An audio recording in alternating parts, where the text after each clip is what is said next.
Oke, dasar basis data. Dalam video kali ini saya akan menjelaskan mengenai apa itu data dan apa itu basis data. Oke, data itu merupakan sekumpulan keterangan atau informasi yang sifatnya masih mentah. Itu jadi eh, data itu harus kita kelola dulu, harus kita olah dulu sehingga bisa berguna. Informasinya kita gunakan untuk keperluan kita. Gitu.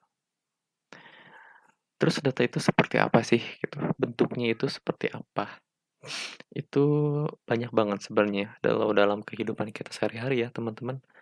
Pasti akan menemui sebuah informasi-informasi yang bentuknya data gitu. Misalnya teman-teman kuliah, pergi ke kampus gitu ya, pasti teman-teman bisa melihat gedungnya. Nah, biasanya gedungnya itu juga memiliki informasi.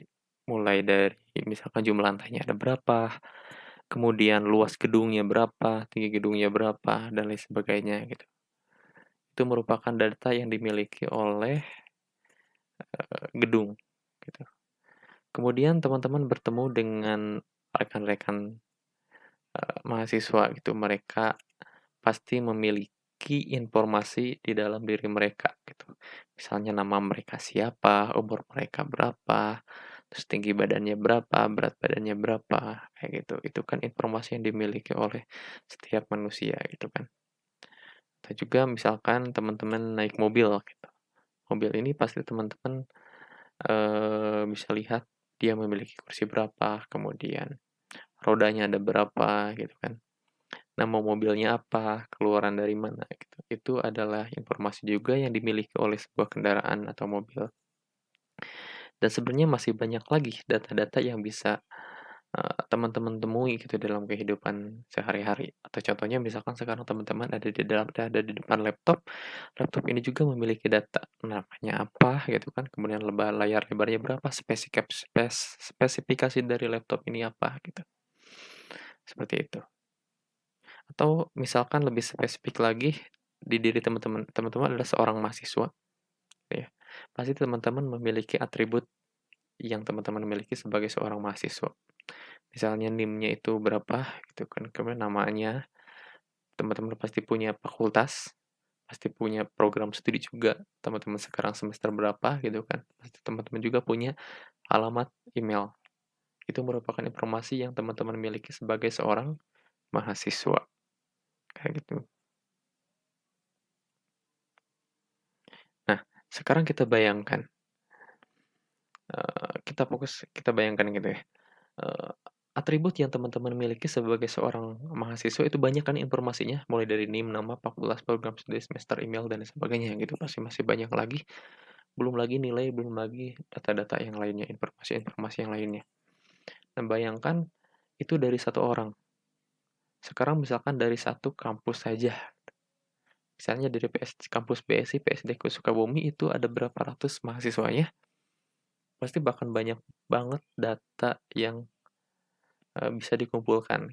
Nah, sekarang kalau misalkan satu universitas bina sarana informatika gitu kan yang terdiri dari 3 fakultas, pasti akan banyak banget, ribuan banget, bahkan mungkin jutaan data yang kalau kita membutuhkan ya, misalnya kita pengen data mahasiswa program studi sistem informasi atas nama Septian misalkan. Nah, bagaimana caranya supaya kita dengan mudah bisa mendapatkan data tersebut dari ribuan data yang ada? Pastinya kita harus bisa mengelola data itu supaya akan mudah saat kita membutuhkannya gitu, akan mudah didapatkan saat kita membutuhkannya, kayak gitu kan. Nah, lalu bagaimana sih cara bisa mengelola data-data tersebut? Bagaimana cara kita menyimpannya dengan baik, sehingga data tersebut dapat kita ambil dengan mudah saat kita membutuhkannya. Maka ada yang dinamakan dengan database atau basis data. Nah, database ini apa? Database ini kalau kita bayangkan itu ibarat sebuah lemari. Jadi lemari itu kan memiliki beberapa ruang di dalamnya gitu kan. Ruang itu nanti akan disekat-sekat, nanti isinya akan ditaruh beberapa benda dengan kategori yang sama. Misalnya di sini teman-teman bisa lihat ini adalah sebuah lemari. Kita kasih nama saja lemarinya adalah lemari kuliah gitu kan. Lalu di sini ada 3 buah arsip yang bisa kita masukkan ke dalam lemari tersebut. Ada arsip mahasiswa, arsip dosen, dan arsip mata kuliah. Jadi di dalam satu lemari ini akan mencakup 3 buah arsip gitu kan. Nah, dalam arsip ini kan mahasiswanya banyak, berarti arsip ini menampung banyak banget data-data dari mahasiswa. Kemudian arsip dosen ini juga menampung banyak banget data-data dari dosen, dan arsip mata kuliah ini akan menampung banyak banget data-data dari mata kuliah. Dan semua data-data ini akan dimasukkan ke dalam satu lemari yang sama, yaitu namanya lemari kuliah. Jadi itu adalah database. Jadi lemari ini adalah tempat untuk menyimpan data-data dengan kategori-kategori tertentu. Kayak gitu. Nah, kalau kita transformasikan ke dalam sebuah database, teman-teman bisa lihat jadinya seperti ini. Database itu adalah sebagai lemarinya tadi kan. Database adalah lemarinya dan arsip-arsip tadi adalah sebagai tabelnya. Jadi, dalam satu lemari itu memiliki banyak arsip. Artinya, dalam satu database itu akan memiliki banyak banget tabel. Gitu, ini lihat database 1 dia ada tabel 1, tabel 2, tabel 3, tabel 4. Gitu. Kemudian ini database-nya misalkan kita ganti, tadi lemarinya adalah lemari kuliah, sekarang kita ganti lemarinya jadi database kuliah. Kemudian yang ini arsip mahasiswa diganti jadi tabel mahasiswa, jadi tabel dosen, dan juga tabel mata kuliah. Yang artinya dalam satu database itu akan mencakup banyak banget tabel di dalamnya. Kayak gitu.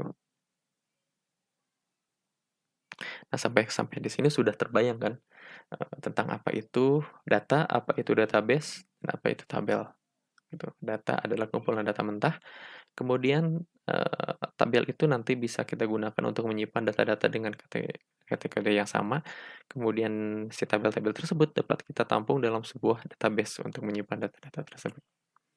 Gitu. Nah, selanjutnya teman-teman bisa lihat di sini. Ini ada beberapa logo aplikasi. Ini merupakan aplikasi-aplikasi yang bisa digunakan untuk mengelola dan mengakses database, atau biasa disebut dengan DBMS atau Database Management System, atau software yang dapat menangani semua akses ke database. Di antaranya mungkin sering teman-teman lihat ya, ada Oracle, MySQL, SQL Server gitu, ada PostgreSQL. Itu ini merupakan DBMS atau aplikasi yang dapat memanage database di dalamnya. Jadi ini berbeda dengan database. DBMS ini adalah yang akan mengelola database-nya. Kayak gitu. Jadi seperti ini. Kalau kita lihat tadi kan, ini adalah sebuah database yang isinya banyak tabel. Dan kemudian ini adalah DBMS. Yang di dalamnya ada banyak banget database. Karena DBMS ini yang nantinya akan manage banyak database di dalamnya. Jadi DBMS ini adalah yang akan mengelola database-database yang ada dalam DBMS ini. Jadi MySQL itu bukan database, itu adalah DBMS yang akan mengelola database di dalamnya. Jadi nanti di dalam MySQL itu teman-teman bisa membuat beberapa database di dalam MySQL tersebut. Karena MySQL adalah database management system. Nah, kita kembali lagi ke database. Nah, untuk database sendiri dia memiliki sebuah hierarki. Database ini memiliki hierarki. Hierarkinya seperti ini. Yang paling atas itu database, yang paling bawah adalah karakter. Di karakter, field, record, tabel, dan juga database. Ini merupakan hierarki dari database. Kayak gitu. Seperti ini. Misalnya ini adalah tabel mahasiswa. Ingat ya, tabel itu ada di dalam database. Kan ya. Nah, di dalam sebuah tabel ini ada beberapa atribut. Ada NIM, nama, fakultas, dan prodi. Nah, si NIM ini akan menampung data yang sama, yaitu data NIM. Dan ini dinamakan dengan field NIM, atau ini adalah sebuah field. Field NIM yang menampung NIM-NIM dari seluruh data yang ada. Kemudian di pinggirnya ada lagi field nama, yang ini juga akan menampung nama-nama dari data-data ini dalam satu tabel ini. Lalu di pinggirnya ada fakultas dan ada prodi. Jadi si field ini akan menampung data yang sama, yaitu data NIM, data nama, data fakultas, dan data prodi. Ini dinamakan dengan field. Lalu ke sampingnya, ini dinamakan dengan record. Jadi field name, field nama, field fakultas, field prodi, si record ini akan menampung semuanya, tapi hanya satu data yang ditampungnya gitu.